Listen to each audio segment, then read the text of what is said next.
అందరికీ good morning. ఈరోజు నిన్న జరిగిన 43వ రోజున బిగ్ బాస్లోని ముఖ్యాంశాలు.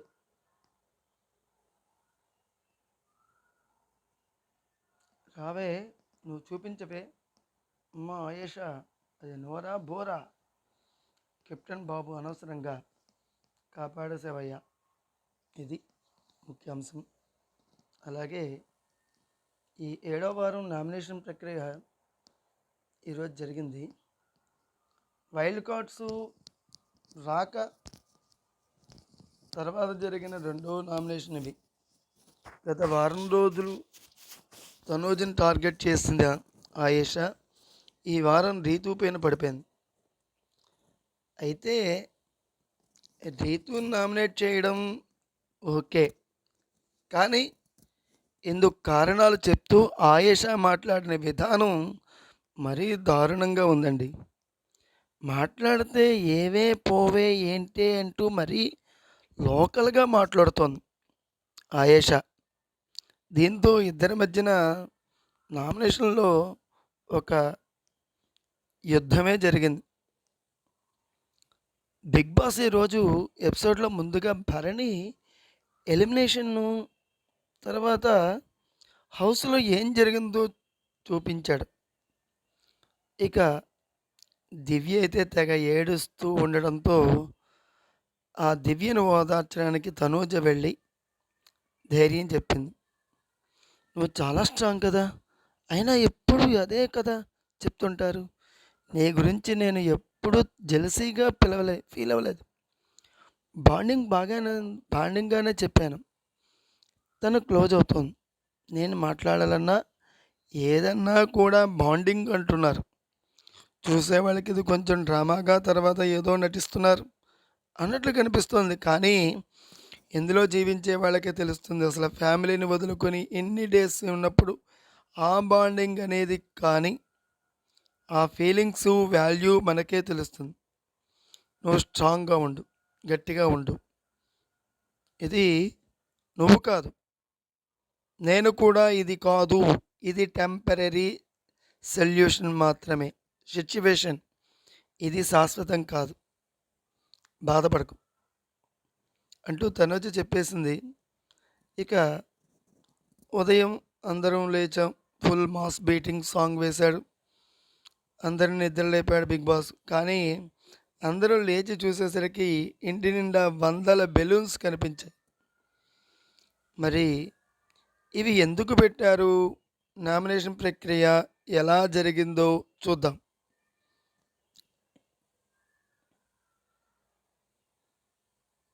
ఈ వారం నామినేషన్ ప్రక్రియ మొదలయ్యే ముందు బిగ్ బాస్ ఒక అనౌన్స్మెంట్ చేశాడు. సుమన్ శెట్టి, గౌరవ్ కెప్టెన్స్గా మీకు స్పెషల్ అధికమైన శక్తిని ఇస్తున్నాం. మీకు తెలుసు కదా, అక్కడ 2 ఫిల్స్ ఉన్నాయి, ఒకటి రెడ్, మరొకటి బ్లూ. ఒక్క పిల్ వేరు వేరు శక్తిని కలిగి ఉంటాయి ఒక్కొక్క పిల్లు. ఇప్పుడు మీరిద్దరూ మీకు కావాల్సిన వీళ్ళని ఎంచుకోండి అని బిగ్ బాస్ చెప్పాడు. అయితే సుమన్, గౌరవ్ ఇద్దరు బ్లూ ఫిల్ కావాలని కాసేపు వాదించుకున్నారు. చివరికి సుమన్ శెట్టి రెడ్ తీసుకోగా గౌరవ్ బ్లూ సెలెక్ట్ చేశాడు. కానీ తీరా ఓపెన్ చేసి చూస్తే సుమన్కి లక్ కలిసి వచ్చింది. సుమన్ మీకు సేవ్ యు ఆర్ సెల్ఫ్ వచ్చిన కారణంగా మీరు ఈ వారం నామినేషన్ నుంచి సేవ్ అయ్యారు.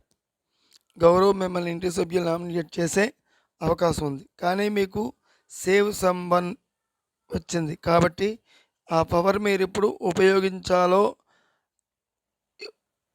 ఉపయోగించాలో నేను సమయం వచ్చినప్పుడు చెప్తా అని బిగ్ బాస్ అన్నాడు.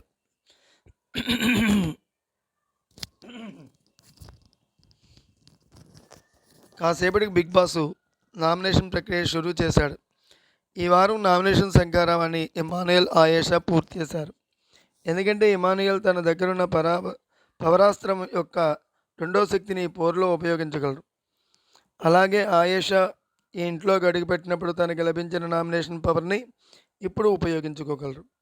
ఈ పోరులో యుద్ధభూమి ఈ ఇల్లే. బిగ్ బాస్ ఇల్లు వేలాది బెలూన్స్తో నిండి ఉంది. అక్కడున్న కొన్ని బెలూన్స్లో నామినేషన్ టికెట్లు దాగి ఉన్నాయి. ఆ టికెట్లు పొందిన వారికి ఈ వారం నామినేట్ చేయడానికి కావలసిన వివిధమైన శక్తులు లభిస్తాయి. ఇమానియల్, మీరు ఆ బెలూన్స్ అన్నిటిని పగలగొట్టి వీలైనన్ని ఎక్కువ టికెట్స్ పొందడానికి ప్రయత్నించాలి. ఎవరు ఎన్ని టికెట్స్ పొందారనేది స్పష్టం అయిన తర్వాతే అందులో ఉన్న పవర్ని ఎవరితో పంచుకోవాలో మీరే నిర్ణయించుకోవాల్సి ఉంటుంది. మీరు అవి మీకోసం ఉంచుకోవచ్చు లేదా ఇతర ఇంటి సభ్యులకి ఇచ్చి వారు ఈ వారం నామినేట్ చేయడంలో సహాయపడవచ్చు అని బిగ్ బాస్ చెప్పాడు. ఇక ఈ టాస్క్లో ఆయేషాకి మొత్తం 3 టికెట్లు, నామినేట్ 1 రెడ్, 1 2 డైరెక్ట్ నామినేట్ 1 దొరికాయి. ఇమానియల్కి 5 టికెట్స్ దొరికాయి. అందులో నామినేట్ 2, నామినేట్ 1 3 లభించాయి. దీంతో మిగిలిన వాళ్ళంతా టికెట్స్ కోసం వీళ్ళ దగ్గర కాసేపు బేరాలు ఆడారు. తనూజ ఆయేష్ను నామినేట్ చేస్తానని కళ్యాణ్ చెప్పడంతో ఇమ్ము తనకి టికెట్ ఇచ్చేందుకు ఒప్పుకున్నాడు. సాయి పవర్ ఆఫ్ ఇమ్యూనిటీని ఇప్పుడు ఉపయోగించుకోవాలనుకుంటున్నారా అని బిగ్ బాస్ అడిగితే లేదు అన్నాడు. ఇక ఇమానియలు తన దగ్గరున్న 5 టికెట్లని కళ్యాణ్, దివ్య, తనూజ, రీతు, రమ్యకి ఇచ్చాడు. ఒక్కటి కూడా తన దగ్గర ఉంచుకోలేదు. మరోవైపు సాయి, సంజనకి చెరో టికెట్ ఇచ్చిన ఆయేష డైరెక్ట్ నామినేట్ టికెట్ తన దగ్గర ఉంచుకుంది. ఇక ఇందులో ప్రధానంగా చెప్పేది ఏంటంటే వెంటనే రీతు డైరెక్ట్ నామినేట్ చేసింది ఆయేషని. ఫోమ్ ముఖాన కొట్టడంతో రీతు తుడుచుకుంది. ఓకే, రీజన్ వచ్చేసాయి అని ఆయేష మొదలుపెట్టడంతో ఒక్క నిమిషం అని రీతు అంది. దీనికి అందరూ వెయిట్ చేయాలా?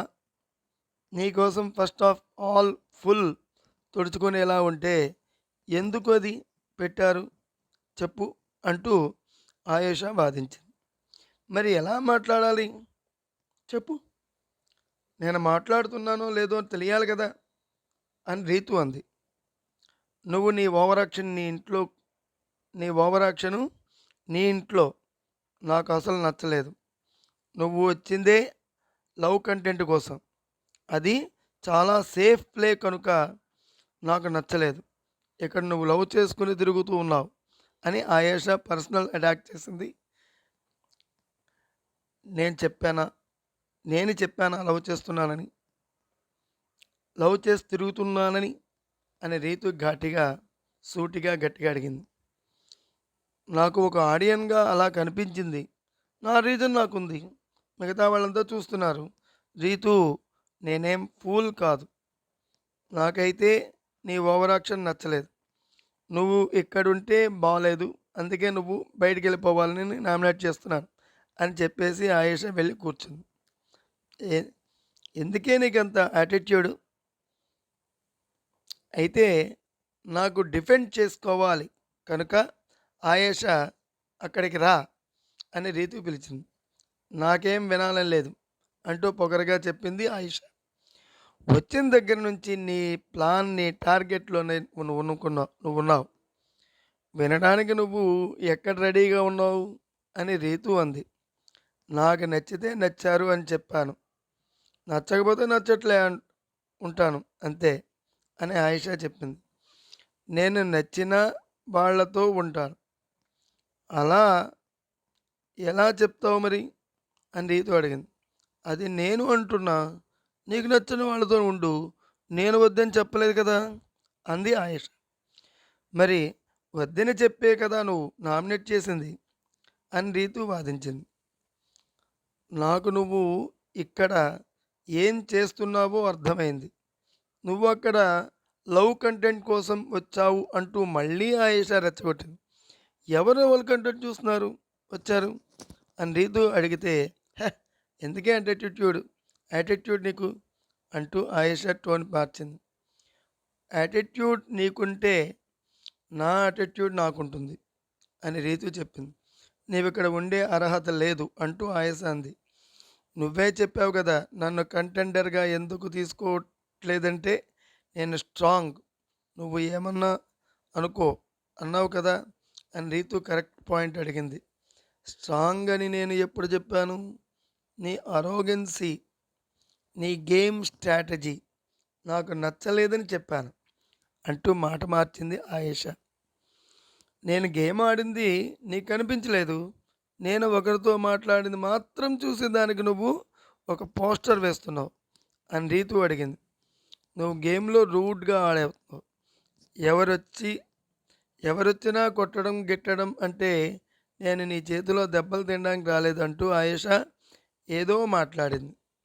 ఇక ఆ తర్వాత దివ్య తన నామినేషన్ మొదలుపెట్టింది. ముందుగా ఆయేష నామినేట్ చేసింది. దివ్య, నువ్వు అన్ని విషయాలు అందరికీ ముఖం పైన చెప్తావు. అది నాకు నచ్చిన పాయింట్. కానీ చెప్పిన వాటిపై నువ్వు నిలబడవు. అందరినీ ఎమోషనల్ అవుతున్నావని చెప్పి నువ్వు ఇంకా ఎక్కువ ఎమోషనల్ అవుతున్నావు. ఇలానే ఎవరో ఏదో అన్నారని చెప్పి ఇంట్లో నుంచి వెళ్ళిపోతానంటూ మొన్న ఏడ్చావు అంటూ తన పాయింట్స్ చెప్పింది దివ్య. ఇక తన రెండో నామినేషన్ సాయికి వేసింది.